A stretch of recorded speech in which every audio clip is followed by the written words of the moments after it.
அஸ்ஸலாமு அலைக்கும் வரஹ்மத்துல்லாஹ்.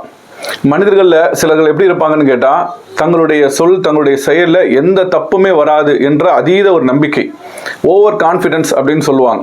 அவங்க சொன்னால் அந்த சொல்லு தான் ஏற்கப்படணும், அந்த பரிந்துரை தான் ஏற்கப்படணும், அவங்க சொன்னால் அது கரெக்டாக தான் இருக்கும், அவங்க செஞ்சால் அது சரியாக தான் இருக்கும், அது வெற்றியாக தான் முடியும் என்ற அந்த நம்பிக்கை என்னன்னு கேட்டால், ஒரு கட்டத்தில் அது தோல்வி அடைகின்ற பொழுது, அவருடைய பரிந்துரை தப்பாக இருக்கின்ற பொழுது அவர்கள் கடுமையான ஒரு மன உளைச்சல், மன அழுத்தம் ஏற்படும். என்னடா நம்மகிட்ட தப்பே வராது, இது தப்பாயிடுச்சு அப்படின்னும் போது அது அவர்களால் தாங்கிக் கொள்ள முடியாத அளவுக்கு ஒரு சூழல் போகும். இஸ்லாத்தை பொறுத்த வரைக்கும் அல்லாஹ் சொல்லி காட்டுகிறான், இறை நம்பிக்கையாளர்கள் எப்படி இருக்கணும்னு கேட்டா, வஅலா ரப்பிஹிம் யதவக்கலுன், அவர்கள் அல்லாஹை முழுமையாக சார்ந்திருக்கக்கூடியவர்களாக இருக்கணும்.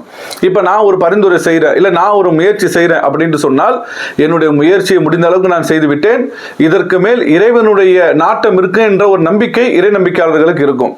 ஒருவேளை நாம் எடுக்கக்கூடிய முயற்சி இந்த உலகத்தில் தோல்வி அடைந்தாலும் கூட, நான் கடுமையான முயற்சி செஞ்சு பார்த்துனேன், இருந்தாலும் இறைவன் நாடலை என்ற ஒரு நம்பிக்கை நம்முடைய உள்ளங்களில் இருந்த அழுத்தம் யதார்த்தமாகவே அது நம்ம விட்டு விலகி போயிடும்.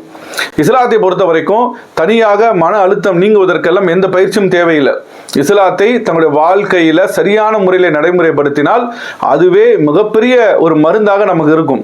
ஏன்னா இன்னைக்கு மனிதர்கள் இதுக்காக பெரிய அளவில் லட்சக்கணக்கான ரூபாய்களை செலவழிக்கிறார்கள். மனநோய்க்காக வேண்டி செலவழிக்கக்கூடிய ரூபாய்கள் எல்லாம் இன்னைக்கு அவ்வளோ காஸ்ட்லியான ஃபீஸு, அவ்வளோ பெரிய கன்சல்டிங் இன்னைக்கு. ஆனால் இஸ்லாத்தை நீங்கள் நடைமுறைப்படுத்தினால் எந்த மருத்துவமும் தேவையில்லை, இயல்பாகவே நமக்கு அந்த மனப்பக்குவத்தை இறைவன் தந்து விடுகிறான். அதனால் எந்த ஒரு காரியத்தையும் சரி, நபிகள் நாயகம் அவர்கள் கூட பல யுத்த கலங்களை வென்றிருக்கிறார்கள், மிகப்பெரிய ஆட்சி தலைவராக ஆகியிருக்கிறார்கள். எந்த மக்காவை விட்டு விரட்டப்பட்டார்களோ அந்த மக்காவை வெற்றி கொண்டார்கள்.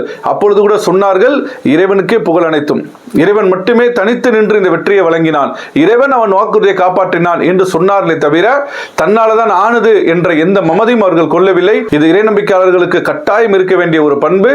நாம ஒரு முயற்சி செய்கிறோம், ஆனால் இது நடந்தது என்பது நம்மை படைத்த இறைவனுடைய நாட்டத்தால் தான் என்று நாம் நம்புகின்ற பொழுது, அது தோல்வி அடைந்தாலும் இறைவன் நாடவில்லை என்று பக்குவமாக நம்முடைய உள்ளம் ஏற்றுக்கொள்ளும்.